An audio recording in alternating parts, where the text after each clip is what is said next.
Hi friends, good evening. நாளைக்கு JIPMER exam, நாளை மறுநாள் எய்ம்ஸ் எக்ஸாம். ரொம்ப நல்ல விஷயம். அடுத்தடுத்த எக்ஸாம் வருது. சேம் ப்ரிப்பரேஷன் ரெண்டு எக்ஸாமுக்கும் நீங்க பண்ணிருப்பீங்க. Wish you all the best. Exam நல்லா எழுதுங்க, கான்ஃபிடென்ட்டா எழுதுங்க, ஹோப்ஃபுல்லா எழுதுங்க. கண்டிப்பா உங்களுக்கு போஸ்டிங் கிடைக்குங்கிற நம்பிக்கையோட எழுதுங்க. கண்டிப்பா சக்சஸ் ஆயிடலாம். எக்ஸாமுக்கு போறதுக்கு முன்னாடி நான் எக்ஸாம் எழுதுனா என்னென்ன டெக்னிக்ஸ் ஃபாலோ பண்ணுவேனோ, என்னென்ன ஐடியாஸ் ஃபாலோ பண்ணுவேனோ அது எல்லாத்தையும் ஒரு 10 பாயிண்டா நான் உங்களுக்கு இங்க கொடுத்திருக்கேன். அது உங்களுக்கு கண்டிப்பா ஹெல்ப்ஃபுல்லா இருக்கும். நிறைய பேர் ஃபர்ஸ்ட் டைம் எக்ஸாம் எழுதுறீங்க. ஐயோ எப்படா நம்ம போய் எக்ஸாம் எழுத போறோம், எப்படி அப்ரோச் பண்ண போறோம், என்னென்ன எடுத்துட்டு போகணும், எப்படி போய் எக்ஸாம் எழுதணும், அந்த மாதிரி எந்த ஒரு ஐடியாவுமே இல்லாம இருப்பீங்க. நிறைய பேர் நிறைய டைம் எக்ஸாம் எழுதிருப்பீங்க. அவங்களுக்குலாம் ஓரளவுக்கு பேசிக் ஐடியாஸ் இருக்கும். சோ ஃபர்ஸ்ட் டைம் எழுதுறவங்களுக்கு கொஞ்சம் ஒரு மாதிரி படன்னு இருக்கிறப்ப இருக்கும், நர்வஸா இருக்கிறப்ப இருக்கும். எக்ஸாம் பேட்டர்ன் எப்படி வரும், கொஸ்டின் எப்படி வரும், என்ன பண்ண போறோம்னு தெரியாம இருப்பீங்க. அவங்களுக்காக தான் இந்த 10 பாயிண்ட்ஸ். சோ ஆல்ரெடி உங்களுக்கு ஐடியாஸ் தெரிஞ்சிருந்தாலும் பரவாயில்ல, நீங்க ஒரு திருப்பி இதை பார்த்துக்கோங்க. இது உங்களுக்கு கண்டிப்பா ஹெல்ப்ஃபுல்லா இருக்கும். ஃபர்ஸ்ட் விஷயம் என்ன பண்ணணும்னா, தேவையான டாக்குமெண்ட்ஸ், அதாவது எக்ஸாமுக்கு போறதுக்கு முன்னாடி இன்னைக்கு நைட்டே, நாளைக்கு காலையில உங்களுக்கு எக்ஸாம், இன்னைக்கு நைட்டே உங்களோட பேக்ல என்னென்ன டாக்குமெண்ட்ஸ் உங்களுக்கு தேவைன்னு யோசிக்கிறீங்களோ அந்த டாக்குமெண்ட்ஸ் எல்லாத்தையும், லைக் ஆதார் கார்டு, போட்டோ தேவைப்படுச்சுன்னா போட்டோ, உங்களுக்கு பைசா ரொம்ப இம்பார்ட்டன்ட், பைசா கையில வச்சுக்கோங்க. இதை தவிர அட்மிட் கார்டு போட்டோ காப்பி எடுத்து வச்சுக்கோங்க. நீங்க ஏதாவது போறதுக்கு முன்னாடி ஒரு 1 ஹவருக்கு முன்னாடி நீங்க ஏதாவது நோட்ஸ் ரிவைஸ் பண்ணணும்னு நினைக்கிறீங்க அப்படின்னா நீங்க ரிவைஸ் பண்ணலாம், எடுத்துட்டு போலாம். இல்ல நான் ரிவைஸ் பண்ணா எனக்கு நர்வஸ் ஆகும், அதனால நான் எதையுமே படிக்க போறது இல்லை அப்படின்னா நீங்க ஃப்ரீ ஹேண்டா நீங்க போலாம். இதை தவிர ஒரே ஒரு பால் பாயிண்ட் பென்னு நீங்க வச்சுக்கோங்க. காஸ்ட்லியான ஐட்டம்ஸ் எடுத்து போறத ஸ்டாப் பண்ணிட்டு சிம்பிளா ஒரு ட்ரெஸ் போட்டு போங்க. கிளிப், இந்த மாதிரி வாட்ச், இந்த மாதிரி எல்லாம் எடுத்துட்டு போறத அவாய்ட் பண்ணிட்டு சிம்பிளா ஒரு ரப்பர் பேண்ட் போட்டுக்கோங்க. ஃபுல் ஹேண்ட் போட்டு போவாதீங்க, செப்பல் போட்டுக்கோங்க, ஷூஸ் எல்லாம் போட்டு போவாதீங்க. ஏன்னா அங்க போயிட்டு உங்களுக்கு அதை செக் பண்ணுவாங்க. சோ இன்கேஸ் நோஸ் பின் ஏதாவது போடுறீங்கன்னா அதை கூட நீங்க அவாய்ட் பண்றது நல்லது.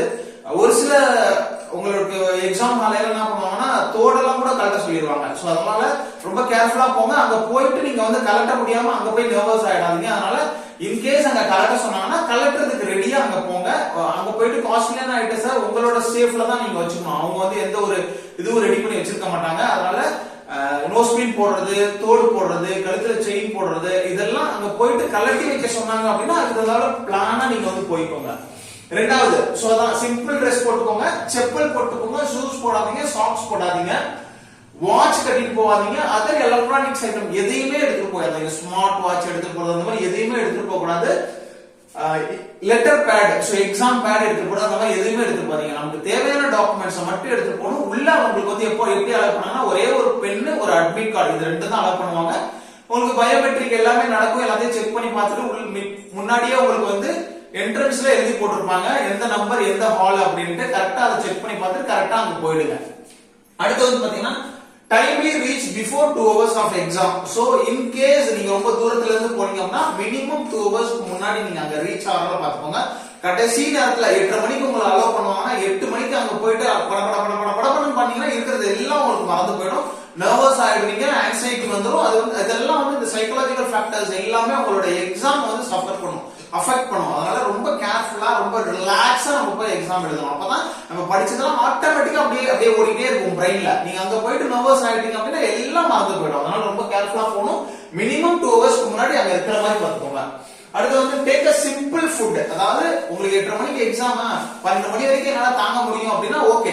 பெரும்பாலும் நீங்க சிம்பிளா ஒரு இட்லி 2 இட்லி சாப்பிட்டு போறது, இல்ல ஒரு தோசை சாப்பிட்டு போறது உங்களுக்கு நல்லது. ஏன்னா அங்க போயிட்டு ஹெவியா சாப்பிட்டீங்கன்னா சம்டைம்ஸ் நைட் தூங்காம நீங்க படிச்சுட்டு இருந்தீங்க அப்படின்னா கண்டிப்பா அங்க போயிட்டு தூக்கம் வர மாதிரி ஆயிடுச்சுன்னா ரொம்ப கஷ்டமாயிடும்.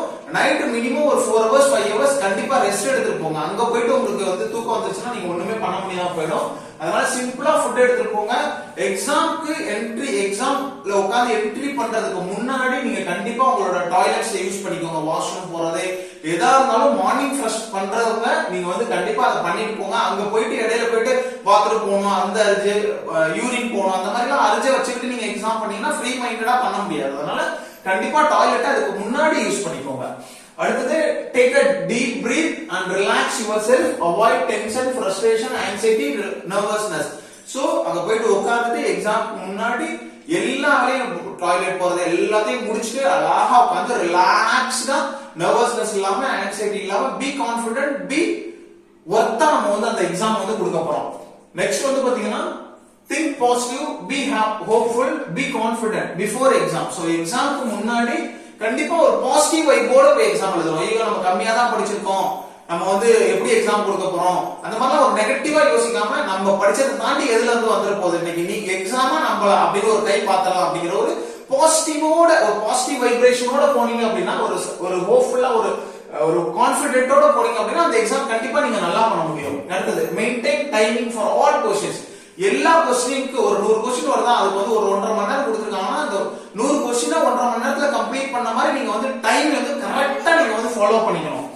Don't use more time for single question. So ஒரே क्वेश्चनக்கே 1/2 மணி நேரம் எடுத்துட்டீங்க அப்படின்னா மத்த क्वेश्चंஸ்லாம் ஈவன் ஈஸியா இருக்கிற क्वेश्चंस கூட நீங்க வந்து அவாய்ட் பண்ணிட்டு வராம வந்துரும், மிஸ் ஆற மாதிரி வந்துரும். அதனால எக்ஸாம் வந்து உங்களுக்கு வந்து ரொம்ப ஹார்டா இருக்கு, क्वेश्चंस ரொம்ப ஹார்டா இருக்கு, ரொம்ப பேராகிராஃப் மாதிரி இருக்கு, ரொம்ப லாங் क्वेश्चनா இருக்கு, கால்குலேஷன் மாதிரி இருக்கு, இந்த மாதிரி क्वेश्चंஸ்லாம் நீங்க ரொம்ப டைம் கொடுக்க கூடாது.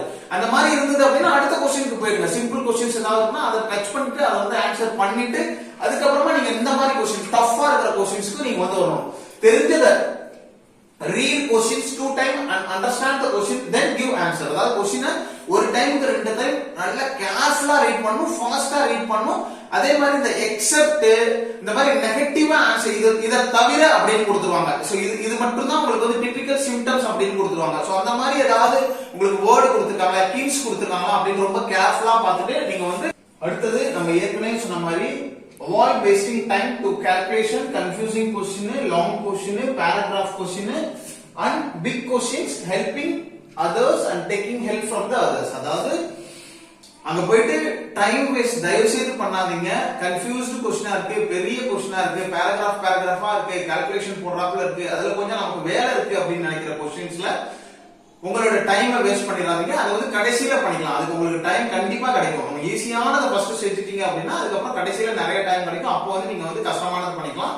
அப்புறம் மத்தவங்கள்ட்ட ஹெல்ப் வாங்குறதுக்காக இது என்ன அது என்ன அப்படின்னு கேட்கறதுக்கு ஹெல்ப்பும் வாங்காதீங்க, அடுத்தவங்களுக்கு நீங்க ஹெல்ப்பும் பண்ண வேணாம். எக்ஸாம் சென்டர்ல போயிட்டு நீங்க போயிட்டு உங்களோட ஹெல்பிங் டெண்டன்சி வந்து யூஸ் பண்ண வேணாம். சோ உங்களோட வேலை என்ன, நீங்க நல்லபடியா எக்ஸாம் கொடுக்கணும், நீங்க சக்சஸ் ஆகணும். அதை மட்டும் ஞாபகத்துல திருப்பி எக்ஸாம் கொடுங்க. இதுக்கு அடுத்தது வந்து பாத்தீங்கன்னா answer you can give the directly R avoid options technique. So இதுல வந்து உங்களுக்கு ஆன்சர் கொடுக்கறதுல 2 டெக்னிக் இருக்கு. ஒன்னு क्वेश्चனை பார்த்தோம்னா ஆன்சர் எதுன்னு உங்களுக்கு தெரியும், அந்த ஆன்சரை நீங்க வந்து கனெக்ட் பண்ணி விட்டுறலாம். அடுத்தது क्वेश्चனுக்கு கொஞ்சம் கன்ஃபியூஸ்டா இருக்குனா தேவையில்லாததெல்லாம் அவாய்ட் பண்ணிட்டே வந்தீங்கன்னா ஏ வந்து இதுக்கு சுத்தமா ஆப்ட் ஆகாது அப்படின்னு நீங்க நினைச்சீங்கன்னா ஏவை அவாய்ட் பண்ணிடலாம். பியும் ஆப்ட் ஆகாது அப்படின்னு நினைச்சீங்கன்னா பி அவாய்ட் பண்ணிடலாம். சியும் ஆப்ட் ஆகாது, கரெக்டான ஆப்ஷன் இல்ல அப்படின்னு நினைச்சீங்கன்னா சியை நீங்க வந்து அவாய்ட் பண்ணிடலாம். சோ கடைசியா மிஞ்சிறது எது இருக்கும், டி. சோ அதுதான் உங்களுக்கு கரெக்டான ஆன்சரா இருக்கும். அந்த மாதிரி நீங்க வந்து அந்த டெக்னிக்கை யூஸ் பண்ணி நீங்க வந்து இந்த வந்து எக்ஸாம் கொடுக்கலாம். சோ இந்த டெக்னிக்ஸ் எல்லாத்தையும் நீங்க ஃபாலோ பண்ணி எக்ஸாம்ஸ் கொடுங்க. உங்களுக்கு என்ன தெரியுதோ அதை மட்டும் கொடுங்க. தேவையில்லாததான் கொடுத்து நெகட்டிவ் மார்க்ல போயிடாதீங்க. கொஞ்சம் டவுட்ஃபுல்லா இருந்தது அப்படின்னா நீங்க வந்து அந்த क्वेश्चனை ட்ரை பண்ணலாம்.